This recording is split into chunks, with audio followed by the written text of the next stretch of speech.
Is lore news a thing? Was it already a thing? If it wasn't, I'm coining it. It's mine now. It's all mine. Nobody else can have it. Lore news, mine. Copywriting that stuff, mine. Hey everybody, it's your buddy Beard Grizzly, and kidding aside, I wanted to at least get back to you guys about what has been happening the last couple of days. Actually, realistically, the last like 4 or 5 days. Oh gosh. There's a lot of stuff happening that's actually been going on in the lore world, and honestly, it's all worth covering. I was gonna just wait until most of this got out there, but honestly, I think it's worth just doing it in daily drops, just to make sure that you guys see what's happening, and I can make my connections in a hurry.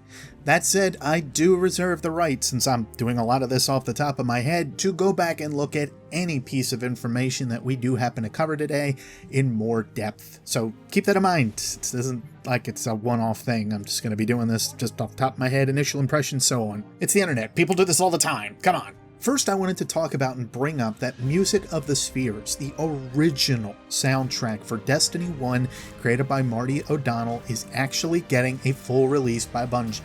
Cosmo23 had tweeted as much, or at least said as much, over on Reddit.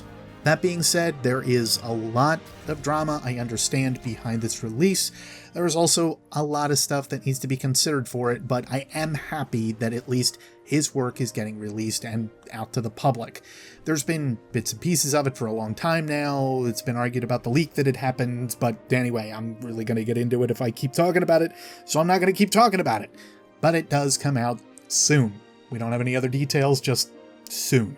So when did all this craziness happen? Well, it all started actually on Destiny Down Under, the podcast that Mylan Games co-hosts and is led by Log Power Slave and Real-Time Sloth.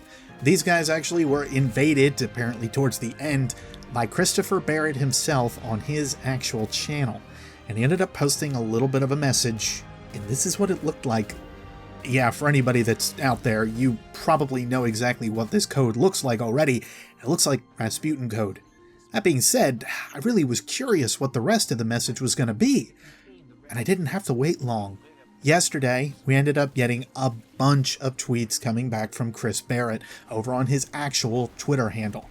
If you guys are on Twitter and you're not following him, there are some things that he drops, and it gets pretty silly really fast. That being said, after 2 code drops, one of which I actually want to play for you right now. 4D75C746969C66. It keeps going on and on like that for a little while, but we ended up deducing that that was numbers, and then that ended up having to be converted and taken into a couple different layers, just a bunch of different things that ended up having to be done with that code. The second code was also then released, and this gave us the second half of that actual answer. When all is said and done, this is what it looks like it reads. I'm not going to read off the numbers here, but I'll read off most of the words. AICOM, RSPN, Assets, Polaris, Imperative, Immediate Evaluation, Directive. This is a Polaris Assets Imperative, secured, undisclosed. This is an internal alert. Multiple distributed Polaris axons report increased sterile neutrino patterning correlating an increase in average Polaris temp. Reactivated aeroseismic analysis detects high quantities of non-active organic chitin. End transmission. So the short version of what does this mean? Realistically, it looks like this is the awake code for Rasputin over on Mars within the Bray Tech Futurescape. Though that's kind of a guess on my part, I suppose, but at least to me, that's what it reads out to be. There's of course a lot more that we can dig into with this one, but I don't want to focus on it too much. What is at least of interest to kind of note with this one is that the reason that he wakes up is the organic chitin part. I know I say chitin, I know it can also be chitin. English is hard sometimes, okay? That being said, another area that we know of with chitin or chitin is actually in the Dreadnought, and it was underneath the Sunless Cell mission. This is actually a place that Eris ended up talking about how the Hive broke things down, and it ended up breaking it down into kite. So just for a little connection, it definitely seems Hive related, and that's actually the reason that Rasputin's waking up. I've already spent way too much time on this topic, let's move on. The next big update actually comes back from us from, again, Christopher Barrett, and it looks like he's got a bigger hand in this than he kind of let on to begin with, even from the guys over at the summit. Nobody, or at least I kind of heard nobody knew that this was a thing, so here we go. This is meant as a preview for the narrative direction in Destiny 2, and we've got a couple things that are going on with it. First, if you're interested, we're going to have another comic book that's coming out, and that'll actually be, of course, for Anna Bray and Warmind. What I am hoping for from the comic is, of course, accuracy, as one major thing, as I pointed out previously, especially with Fall of the Osiris, but I'm also hoping that this story isn't touched in any other function within the in-game lore. Keep it separate, and keep it to the point that it doesn't confuse us, because that's what ended up getting us in an uproar beforehand. And the storytelling wasn't quite that great, and it was very juvenile because, later haters. I don't think I'm ever going to not harp on that. But it's this bit at the bottom of the announcement that of course makes everybody perk up and go, what? Hang on a second. And if the week seems like a long wait, I've got more good news. You can join us in celebrating the upcoming launch of Destiny 2 Warmind with a few pieces of new and original Warmind web lore now available here. Web lore? What the heck are you talking about, Oh. So for me, when I saw the initial tweet, I actually was only able to see the picture that showcased the comic book spread, and I thought, oh, that's all that this is about. That's great. I don't have a lot of time that I can really take a peek at this, and I scrolled through for the first, quarter of the page and said, yeah, okay, it's about the comic book. I'll get back to the rest of it later here and read it over later. And then after I tweeted that out, everybody was like, hey, did you scroll down? No, I didn't, because I'm a little busy. Frickin' Bungie and your releases when I'm over at work. Oh, the curse of working evenings. Anyway, before I keep rattling on about that, let's actually jump into some of these segments, because there's 3 of them and there's actually a good bit to cover. So again, gonna keep my rambling as quiet as I can. Anyway, what it looks like they did was actually drop 3 new segments for us to actually try to decipher and get a feeling for what is actually going on in the Warmind DLC. Now, either this is going to be something that they continue with in the future, which, quite frankly, I hope they do, either posting it online or giving us some more, in-game messages that'll pop up, just anything, just something for us to kind of continue to see depth and bank out more on this story that they're giving us. Because there's something here. We all know that there's something here. I'm rambling. I'm going to shut up. This first entry actually goes over a character that I was really hoping to hear more about, and that's Tyra Karn. Thankfully, I hope she gets used a little bit more, at least for helping us decipher things a little bit further, but this is definitely cool to see that she's being used again. It's a conversation between her and her ghost, and it's kind of interesting to kind of call this out. First thing is the name of the ghost. It's just Ghost, or at least that's what Tyra kind of refers to him or her as. Where we're starting to kind of know names of ghosts and all of this, she leaves hers more anonymous. And that's kind of cool in a way, because it kind of fits with the persona of the ghost that we have, but it's still kind of questionable, because most of these other characters that are major now have names on their ghost. We saw Ikora's with Ophiuchus, and we've got a couple that are actually named here in these other entries. So I'm definitely interested to see where this is going to go, if anywhere at all. But the more important thing is actually that Tyra has been around for more than 300 years after being revived and resurrected by her ghost. That being said, does this give us more of a time period on which to work by, in which the Dark Ages had at least started?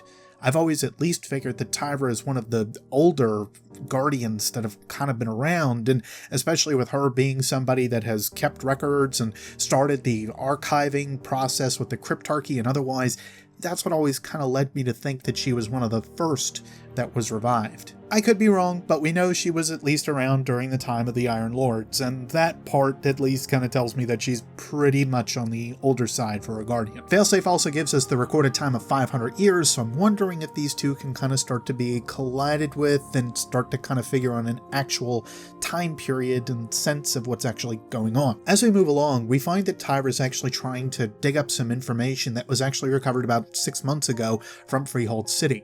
If you're not sure where Freehold is and didn't play Destiny 1, it was the main city on Mars that we actually went through. It was a major Clovis Bray facility, and it definitely held a lot of stuff that we kind of referenced even with Al Sector, ARG game, and a few other things later on. Basically, it was important, and the fact that they are still getting information from there after so long should tell you something. But this information that was recovered about 6 months ago that nobody had the time to really work through held a few secrets. Most of it was just some basic stuff like payment information and memos and all that, but there is note of a propulsion system that was actually sent to Amanda. And what's interesting about this is I wonder if it's not a little hint that we're going to be sent out of the solar system per some point here. We've always had this thing with Destiny where we only have NLS drives, or near light speed, just to kind of explain the anagram.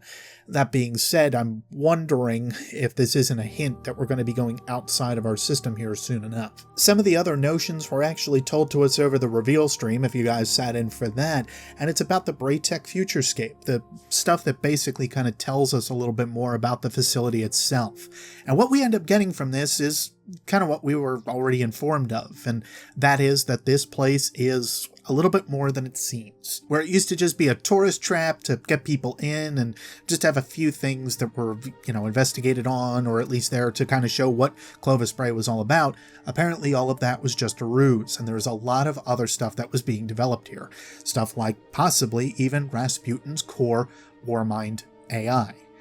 That's very important to kind of think about because there might have been some other war minds that were developed here, but it also could be the facility that was worked on for SIVA or the Exodus project otherwise, like I had talked about earlier in a couple other videos. All this does is kind of backs up those thoughts a little bit further, and I'm curious to see where else they take that. But as we get further down the page, we actually see stuff on Charlemagne. And this is definitely the thing that we are most interested in, I think, within this entry. This pretty well puts to rest the idea that Charlemagne is another warmind. He is in fact a submind. Now for me, this doesn't come as a big surprise. When I start to hear titles like The First Among Equals, I start to figure that Rasputin was the only technical warmind that actually worked things out, but that these subminds were actually kind of subcontracted or kind of were still communicating with Rasputin, so on. There are still hints and pieces within the old story that, especially in the Grimoire, you could argue to say that Charlemagne and other warminds may have existed on other planets, but for me, this submind idea still makes a lot of sense, and it doesn't take away, realistically, from the overall mystery of what's going on here. Forgive my voice cracks, it's freaking sinus season and it's terrible. Anyway, just think about it like this. The idea of how everything is kind of put together with the way that Rasputin works and thinks, he needs some other sub-processes in order to help him do his job. That's where these subminds could kind of come in. There are a couple other war minds to kind of look at, like Malhaliati out of Old Russia 3's Grimoire card, and then there is also Martel, which is a core that we actually pick up through the Sleeper Simulant quest. And this actually showcases that there are a couple other subminds that also exist as parents of these major minds and sub-processes off of sub-processes, etc. It's a computer. That's how computers work.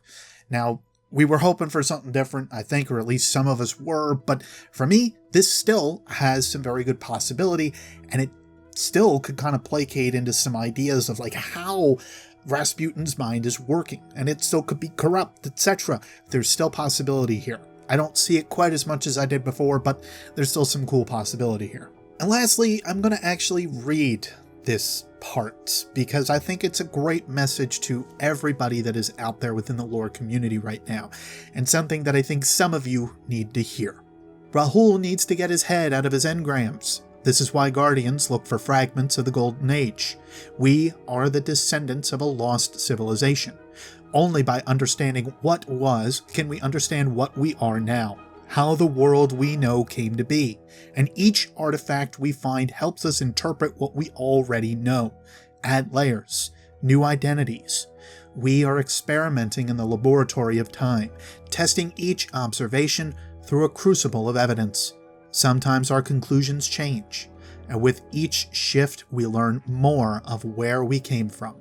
The next shift in our perceptions, it may be on Mars. pardon my soapbox here for a little bit, but just because you can't find something doesn't mean that your theory is either wrong or is completely inconclusive. It simply means that it needs another piece of information.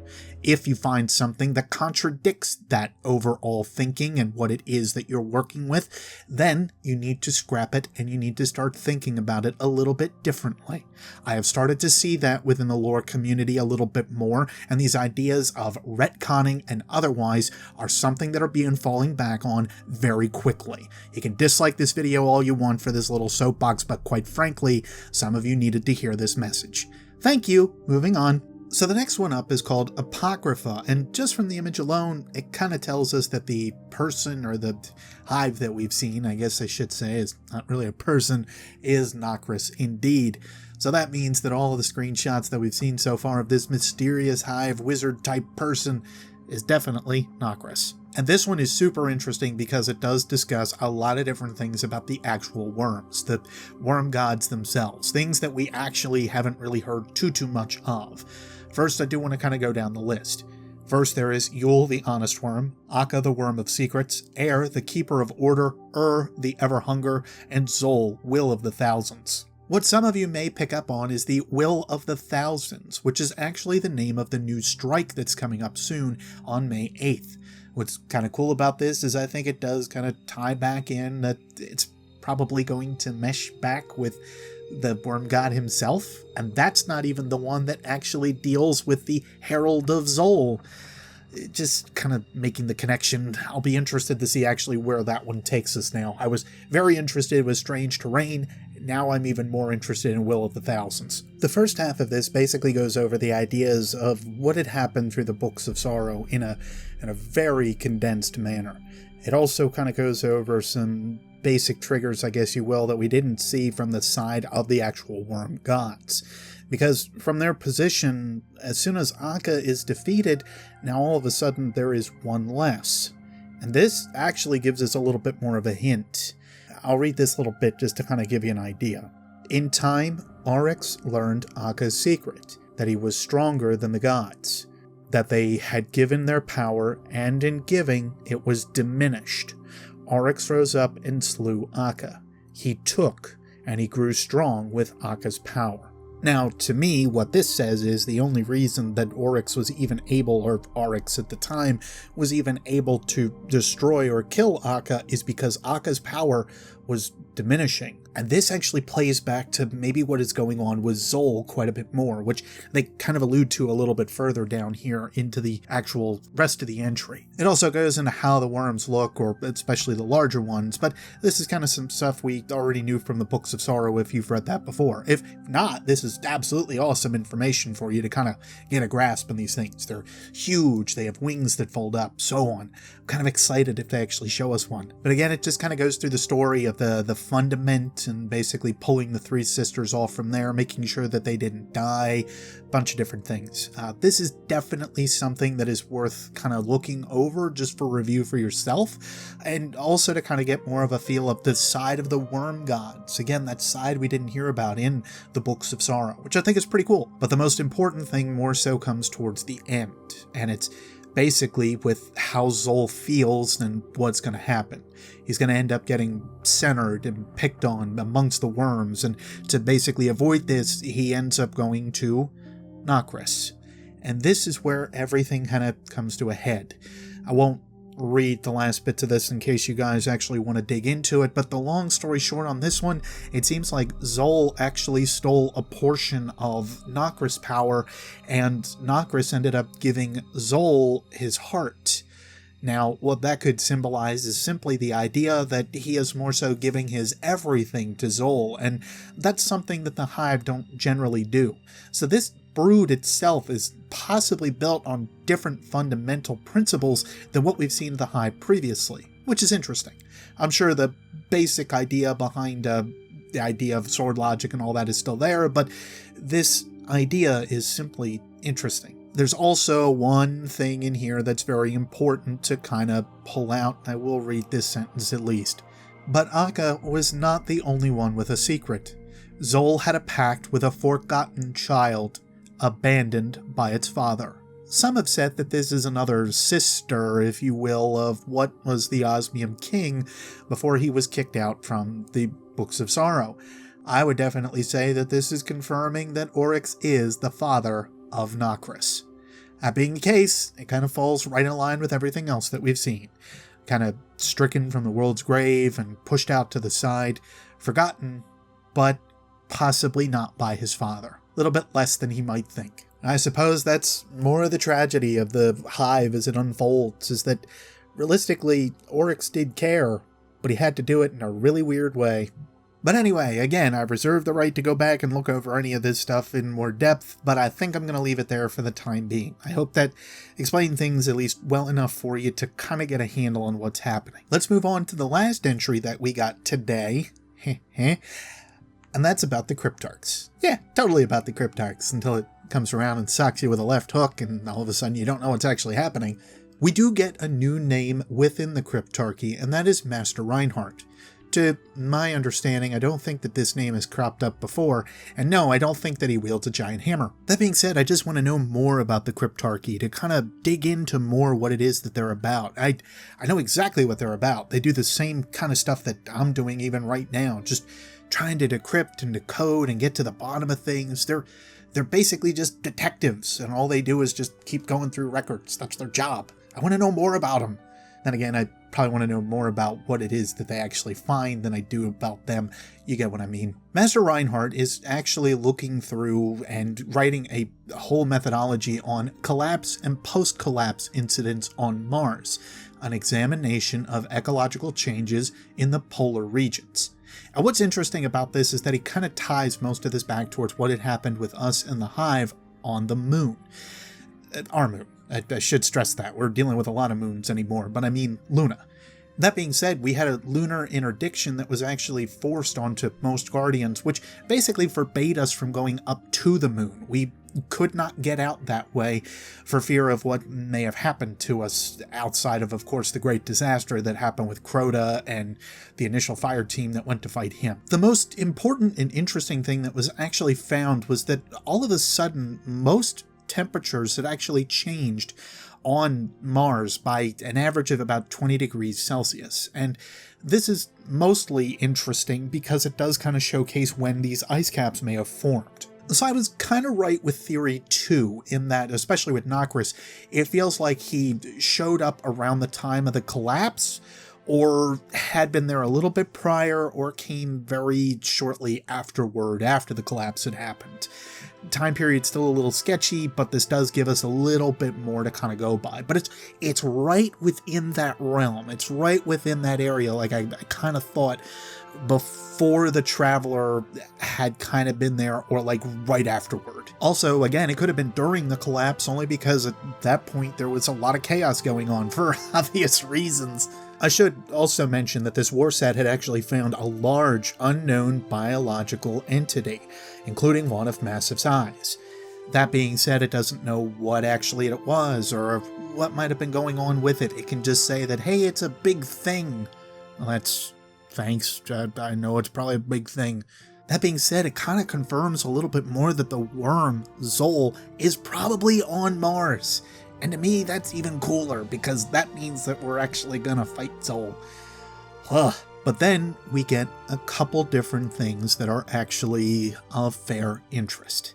One, Bungie references my favorite piece of lore that we've had that I go back to all the time anymore, and that's Al Sector. The fact that they're even bringing this up is awesome, and I cannot wait to hear if there's going to be any more adventures of them, or if there's going to be other references. But it does make me think that looking back on those records for Al Sector might be kind of worthwhile. And they're a pretty quick read in case you guys end up looking into it. The website's also still available. Should mention that. We also seemingly get the name of Anna's ghost, which is Jinju. So this whole idea of cute is kind of still going. And no, I didn't look up the name. I probably should, but just to kind of give you an idea, there's the ghost name I was talking about. And why Tyra's ghost not having one is kind of the abnormal at this point. Like, we're starting to get more interest and more names, at least given to us, about these ghosts. And then we end up getting the sender of this letter. His name, or her name, is Cameron. The name's spelling, or at least the way that it is kind of shown, looks a little bit more masculine, so we may see it. Might be a completely extra character that we haven't seen just yet that we'll actually get to interact with. I don't know. Possibly. Maybe. But I think that is where I'm going to leave things. We just went over a whole bunch of information between Music of the Spheres, the stuff happening on Twitter, and these 3 new entries, plus the fact that we're going to have more tomorrow. Good grief. Per usual, I just wanted to sit down and make this just to kind of connect with you guys so that you're in the loop on what it is that's going on. Right now, the lore community has a lot that I at least think to look forward to with what is happening with Destiny and Destiny 2. If this is the way that they're going to go, and hopefully they can kind of keep these web notes going on, I would love to see that. We'll probably dig into some more of this stuff once May 8th actually hits, because I don't think I want to touch base on it too quickly, but this is the new stuff that's here for now.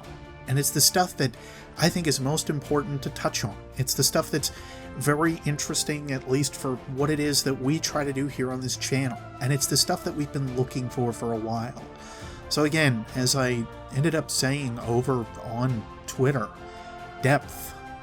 I really, really hope to see depth be more of a focal point for us once again, to really give us more of what is happening within this story and within this game and within this universe that I personally adore. And I don't think I'm the only one saying that right now. You can look at that all you want, either an abusive relationship or something else, but quite frankly, it's just me hoping to have a good time with a video game and to connect with you guys like I have been able to for, God, going on 2 years. But anyway, like I said before, this is something that it sounds like they're going to be doing tomorrow for us as well. I'll probably make another one of these videos, depending on the information and what it is that we end up getting. But I had a lot of fun doing this, just sitting here off script, just communicating with you guys. I don't do that often. Well, okay, I kind of do it all the time between the comment section and Discord, I guess. But anyway, I'm going to shut up. I think this is why I like Tyra Karn, because I just keep rambling just like her. Anyway, no subscribe or anything like that. You guys know the buttons to press and all that junk. I will hopefully see you guys again tomorrow for another brief, because again, I gotta work evenings. But again, this was fun, and I hope you guys enjoyed just kind of sitting and listening to me kind of mouth off at this for a little while, and maybe like fully mouth off for a little bit there. I promise not to do any more soapboxes. Okay, no I don't. I hope you guys have a great rest of your day. Take care of yourselves, and I'll see you next FaceTime.